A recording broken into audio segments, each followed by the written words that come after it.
आप सभी को जय मसीह की। मेरे प्रियो, प्रभु आपकी योजना को सफल करेगा। परमेश्वर के बिना हमारी योजना सफल नहीं हो सकती। वचन में हम नहम्याह के जीवन में देखेंगे कि किस प्रकार से परमेश्वर ने उसकी योजना को सफल किया, उसके कामों को सफल किया। वचन में आगे बढ़ने से पहले आप हमारे चैनल पे नए हैं तो चैनल को सब्सक्राइब करें और नोटिफिकेशन ऑन करें ताकि परमेश्वर की महिमा के लिए जितने भी वीडियोस डाले जाए वो आप तक पहुंच सके। आज का ठहराया हुआ पवित्र वचन है नहम्याह की पुस्तक 2 अध्याय का 20 पद, जिसमें लिखा है, स्वर्ग का परमेश्वर हमारा काम सफल करेगा।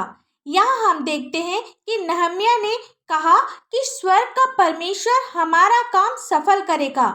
नहम्याह यहाँ किस काम के बारे में कह रहा है? वचन में हम और आगे पढ़ेंगे तो लिखा है, नहम्याह शूशन नामक राजगढ़ में रहता था। उस समय इस्राएली लोग बंधुआई में रहते थे। तब हनानी नामक उसका भाई और यहूदा से कोई एक पुरुष उससे मिलने आए। तब उन्होंने नहम्याह को यहूदियों के हालात और यरूशलेम के विषय में बताया।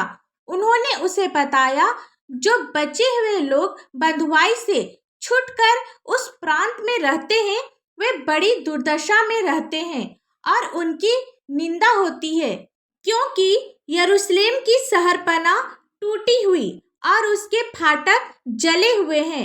जब यह सब नहम्याह को पता चला तो वह बहुत उदास हुआ और बैठकर रोने लगा और बहुत दिन तक विलाप करता और स्वर्ग के परमेश्वर के सम्मुख उपवास करता और यह कहकर प्रार्थना करता रहा, हे स्वर्ग के परमेश्वर यहोवा, हे महान और भय योग्य ईश्वर, तू जो अपने प्रेम रखने वाले और आज्ञा मानने वालों के विषय अपनी वाचा पालता और उस पर करुणा करता है, तू कान लगाए और आंखें खोले रह कि जो प्रार्थना मैं तेरा दास इस समय तेरे दास इस्राएलियों के लिए दिन रात करता रहता हूँ, उसे तू सुन ले।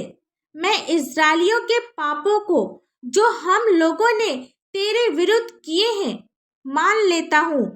मैं और मेरे पिता के घराने दोनों ने पाप किया है। हमने तेरे सामने बहुत बुराई की है और जो आज्ञा, विधियां और नियम तूने अपने दास मूसा को दिए थे उनको हमने नहीं माना। उस वचन की सुधि ले जो तूने अपने दास मूसा से कहा था, यदि तुम लोग विश्वासघात करो तो मैं तुमको देश देश के लोगों में तितर बितर करूँगा। परंतु यदि तुम मेरी ओर फिरो और मेरी आज्ञाएं मानो और उन पर चलो, तो चाहे तुम में से निकाले हुए लोग आकाश की छोर में भी हो, तो भी मैं उसको वहां से इकट्ठा करके उस स्थान में पहुंचाऊंगा जिसे मैंने अपने नाम के निवास के लिए चुन लिया है। अब वे तेरे दास और तेरी प्रजा के लोग हैं, जिनको तूने अपनी बड़ी सामर्थ और बलवंत हाथ के द्वारा छुड़ा लिया है। हे प्रभु, विनती यह है कि तू अपने दास की प्रार्थना पर और अपने उन दासों की प्रार्थना पर जो तेरे नाम का भय मानना चाहते हैं कान लगा और आज अपने दास का काम सफल कर और उस पुरुष को उस पर दया कर। इस प्रकार से नहम्याह परमेश्वर के सम्मुख प्रार्थना करता रहा। फिर ऐसा हुआ कि नहम्याह राजा को दाखमधु दे रहा था। तब राजा ने उससे पूछा, तू तो रोगी नहीं है, फिर तेरा मुंह क्यों उतरा है? या तो मन ही की उदासी होगी। तब जैसे ही राजा ने उसकी मन की उदासी के विषय में पूछा तो उसने यरूशलेम के विषय में जैसा सुना था सब बता दिया। तब उसने राजा से आज्ञा मांगी कि वह उसे जाने दे कि वह यरूशलेम की शहरपनाह को और फाटक को फिर से बना सके। यह सब सुनकर राजा ने नहम्याह को यरूशलेम जाने की आज्ञा दे दी। यह इसलिए संभव हुआ क्योंकि वह उपवास के साथ प्रार्थना करता था। नहम्याह ने योजना बनाई कि वह यरूशलेम की शहरपनाह को, जो टूटी हुई है और जो फाटक जले हुए हैं, उसे वह बनाएगा। उसने विचार किया और योजना बनाई। फिर उसने प्रार्थना किया। उसने अपने कामों को, अपनी सोच को, अपनी योजना को परमेश्वर के सामने रखा।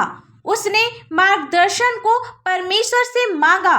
जब उसने ऐसा किया तो परमेश्वर ने उसके लिए सही मार्ग निकाला, उसे सही रास्ता दिखाया।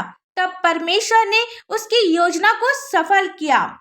एक वचन हम लोग और देखेंगे, नीति वचन 16 अध्याय का 9 पद, जिसमें लिखा है, मनुष्य मन में अपने मार्ग पर विचार करता है, परंतु यहोवा ही उसके पैरों को स्थिर करता है। यहाँ परमेश्वर का वचन कहता है कि मनुष्य अपने मन में मार्ग तो बनाता है, विचार तो करता है, योजना तो बनाता है, परंतु उस मार्ग को, उस विचार को, उस योजना को स्थिर करने वाला परमेश्वर यहोवा ही है। बिना उसके हमारी कोई भी योजना सफल नहीं हो सकती। परमेश्वर आपकी भी योजना को सफल करेगा, आपकी मन की इच्छा को पूरी करेगा। जब आप अपनी योजना के लिए प्रार्थना करेंगे तो परमेश्वर आपकी योजना को, आपके काम को सफल करेगा। प्रार्थना असंभव को संभव कर देता है। आप प्रार्थना करें और अपने जीवन में काम को सफल होते हुए देखें। आइए हम सब प्रार्थना करें। धन्यवाद धन्यवाद धन्यवाद हो पिता परमेश्वर। Hallelujah hallelujah hallelujah. स्तुति स्तुति स्तुति हो स्वर्ग धाम में होशन्ना। पिता हम आपको लाखों लाख धन्यवाद देते हैं आज के सुंदर से दिन के लिए पिता, और विशेषकर आज के सुंदर से वचन के लिए आपको धन्यवाद देते हैं। वचन को समझने में, वचन के अनुसार चलने में आप हमारी सहायता और मदद कर पिता परमेश्वर। पिता, जितने भी भाई बहन, बच्चे, बुजुर्ग, नौजवान इस प्रार्थना को सुन रहे पिता परमेश्वर, आपकी संगति के सहभागी हुए हैं पिता परमेश्वर। पिता, आज के वचन के द्वारा आप प्रत्येक के जीवन में कार्य कर पिता। पिता, आप इनकी योजना को सफल कर, इनके कामों को सफल कर पिता। ये जिस काम को करे उसमें ये सफल होने पाए पिता परमेश्वर।